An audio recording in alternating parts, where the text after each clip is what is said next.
Hello there, Cancer. Welcome to my channel. I am the Soul Teacher, and I'm here today to do the next step with you on your tarot journey, which is the Magician. We did the Fool last week, and next week we're going to do the Empress, but today we are doing the Magician. If you haven't seen the Fool readings from last week, please feel free to go back on my channel and go watch them. Otherwise, I'm sure they will be linked somewhere in this video. Right, so guys, wrong deck.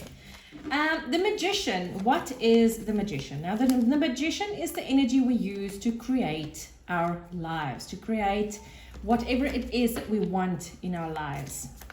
And the Magician has got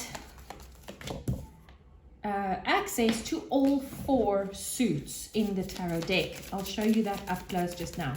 And the beauty of this is the Magician has got access to all four, but he can use however many suits he wants.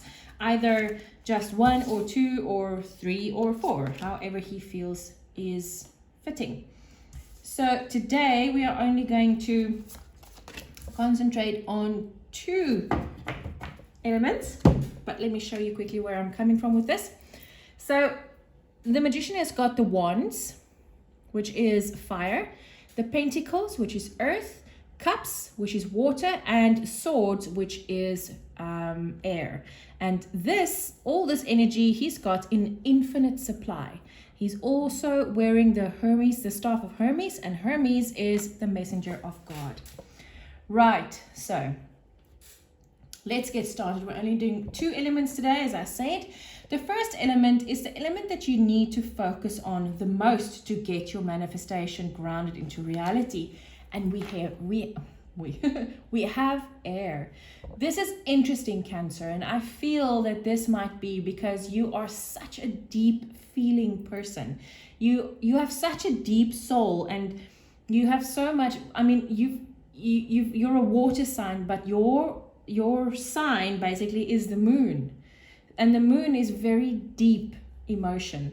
And I feel that maybe you get overwhelmed sometimes and you need a bit of this intellectual energy to just calm down the water a little bit. Just calm down all of these emotions that is brewing inside of you. And when you put some of this intellectual thinking power into that, you can eliminate quite a few of these emotions, which means that you won't feel so utterly overwhelmed. That's very cool. You are the only sign I've done so far that's got the air element that you need to focus on. The next element is the element that you need to allow to flow the most. So when I say flow the most, I mean don't focus on it and allow this elemental magic to flow through your life.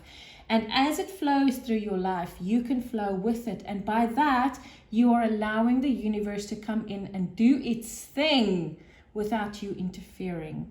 So in other words, I'm saying this is the element you need to focus on the least. And we have, wow, fire. So Cancer, you are the only sign I've done so far. I'm only going to still do Scorpio and Pisces. Every other sign except for Taurus and Aries actually got fire as their focusing energy, something that they need to do. You don't need to do anything right now, Cancer. You now need to sort yourself out emotionally first, get some clarity on that before you do, because if you just start doing, this is going to create even more overwhelm. Wow, Cancer, this is a very, very specific message. Right, so now the next one we have is what needs a bit of fixing for this Magician to be at its strongest right now. When I say it needs a bit of fixing, I mean when we have been trying to manifest something in our lives and it's just not happening, it's probably because of the block we've created for ourselves inside. And this block for you, Cancer, is the Page of Swords, which is, oh yes, that's the block, of course. Okay, so here is the energy that you need to focus on is intellectual energy, and this is the block you created. You don't want to be curious about things anymore, Cancer. You are feeling overwhelmed so much emotionally that you don't even want to start reading up on something. You basically don't have the damn energy to go read up on something that you are curious about, because these emotions are just absolutely overwhelming you. You can't even focus on 2 sentences. So you've created a block inside of yourself. How to fix this block? There we go, the Hanged Man. Stop. This is an energy where you consciously stop and you say, enough now. You are taking your feet off of the ground. You are not walking anywhere. You are not going anywhere. You are not doing anything else. You are not doing anything. Stop and go within and find your emotional center again, so that you have the energy to focus on what it is that you're curious about. Because whatever this is that you're curious about, you need the time and the effort and the energy to go and research about this topic, because this is directly, has got something to do directly with your manifestation. Oh my goodness, this is a very clear